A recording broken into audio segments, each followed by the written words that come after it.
নিরামিষ ভোগের খিচুড়ি। সরষের তেল, জিরে, শুকনো লঙ্কা, তেজপাতা, আদা কুচি, একটু হিং, টমেটো কুচি, কাঁচা লঙ্কা চেরা, জিরে গুঁড়ো। মশলাটি একটু ভেজে নেব। এরপর 1 কাপ চাল, 1 কাপ মুগ ডাল ভিজিয়ে কড়াইতে দিয়ে পরিমাণ মতো নুন হলুদ দিয়ে চাল ডালটা একটু ভেজে নেব।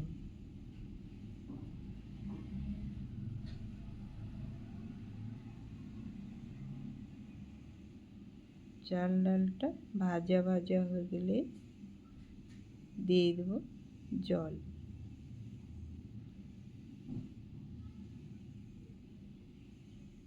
চার কাপ জল দিয়ে ঢাকা দিয়ে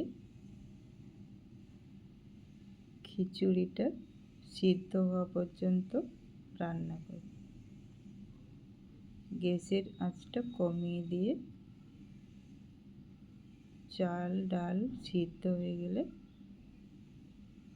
পরিমাণ মতো 1 চামচ চিনি, ভাজা মশলার গুঁড়ো, 1 চামচ ঘি দিয়েই নামিয়ে নেব। নিরামিষ ভোগের খিচুড়ি রেডি।